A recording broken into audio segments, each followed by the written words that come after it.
Magandang araw sa inyo mga pinsan. Ngayon nga ay sinumulan ko ang aking araw sa paglalaba. Bali binasa ko nga muna itong mga labahin namin. Hindi pa nga ako nagkakape sa mga oras na yan, pero kailangan ko nang unahin itong mga labahin. May oras din kasi ang tubig dito sa amin at kada bahay ay 50 minutes lamang ang kanilang binibigay. At siguro ay nagtataka kayo kung bakit ako ang naglalaba dito sa amin. Bakasyon ko nga ngayon at wala naman akong ginagawa kaya tinutulungan ko na lang ang aking asawa. Pagkatapos ko ang basahin ang aming labahan ay agad ko nang dinala dito sa washing machine para maisalang na rin. Nilagyan ko na nga yan ng sabon at ang sunod ko naman nilagay ay ang Sunrox. Punda nga ng mga una kong sinalang dahil yun ang hindi masyadong madumi. Napakaaga pa nga sa mga oras na yan pero nagbabadya na naman ang masamang panahon.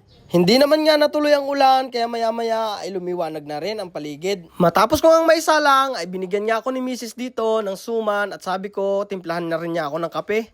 Matagal-tagal na rin niya ako hindi nakatikim ng suman na ganito dahil nga wala rin kaming tanim na kamuting kahoy. At medyo matrabaho din talaga ang paggawa nito. At habang nagkakape nga, ay nagkukwentuhan lamang kami dito mag-asawa.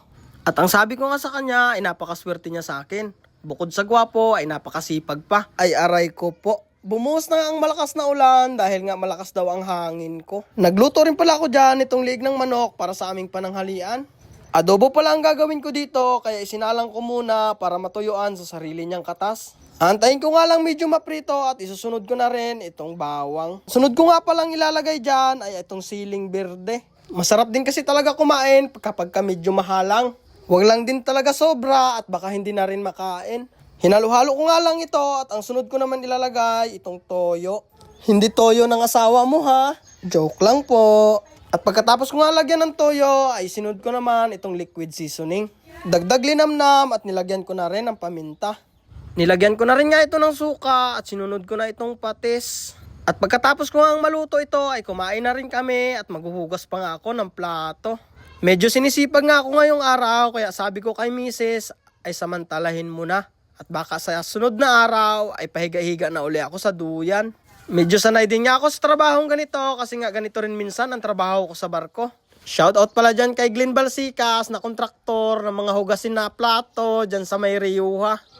Antayin mo lang kami at pagbalik ko, ako naman ang mangungontrata dyan. Yung mga tamad kasi maghugas ng plato sa barko at schedule nila ay binabayaran na lang nila kami. Sayang din kasi extra kita at dollar pa.